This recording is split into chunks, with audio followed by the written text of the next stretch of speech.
Welcome back to Lattes with Liz. Today I am joined with my friend and mortgage consultant Stephanie Hall at Hunt Mortgage. She is your go-to girl, all things finance, and let's chat about what we're drinking today, Steph. Right. So I am drinking pistachio cream cold brew. What do you have? Oh, that sounds good. I have the oat milk shaken espresso. Okay, perfect. Cheers.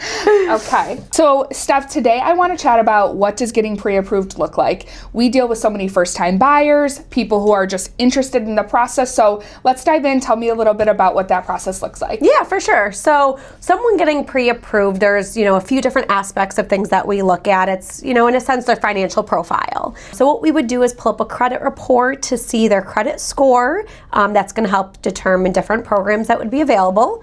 Look at their monthly debts. So do they have any existing mortgages? Do they have car payments, credit cards, student loans? Any of those, obligations will show on the report. Their current income, and then where the money's coming from to purchase the home. So for down payment and closing, is that coming from a savings account, investments? Are they getting a gift from family? Wherever those sources would be. Perfect. Okay.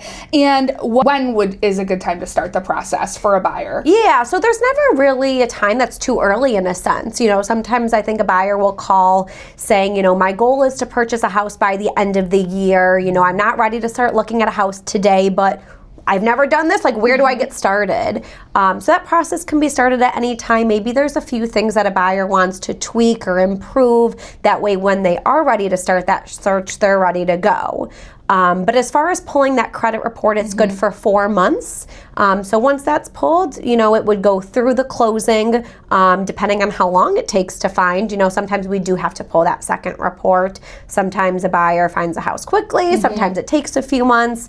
So all of that will determine that time frame. And you would say it's never too early to even have a conversation, about what their debt to income ratio looks like, credit, even a year out. Right. Okay. Yep, exactly. You can even do a year out. What are your goals? What money do you have to save? Do you have credit concerns? Maybe we need to look at paying off some debt. There's different things that we can look at before you're ready to officially start, but it at least gives buyers, a starting point and something to, have those goals accomplished and get ready to buy. Perfect. Okay. And then what are some things that people should avoid as they're starting their home search? Yeah, this is a great one because we definitely have those, nightmare stories that we've all done. But biggest things are to not change jobs and to not open any new lines of credit. Okay.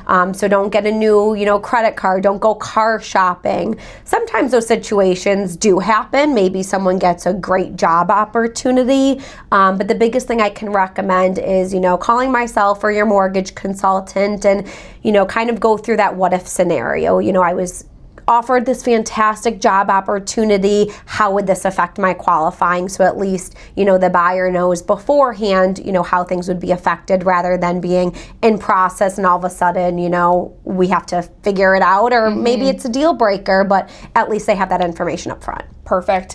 And then let's say somebody does get that dream job opportunity. How long do they have to be in that job? I think that's a question that you and I get a lot. Sure. Yeah. So there's a few different things that we look at. If someone is switching jobs, it's going to be the time frame. So when are they ending their current job? When are they starting their new job? And most importantly, what is the structure of their income?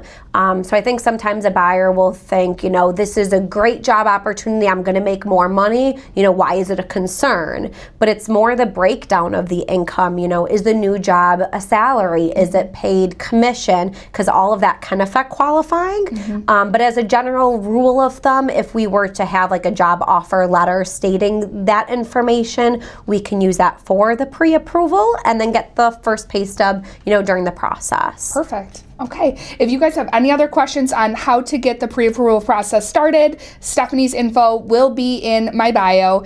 Thanks so much for joining, Steph. I know you're going to be back to Lattes with Liz, so thanks so much. Thank you.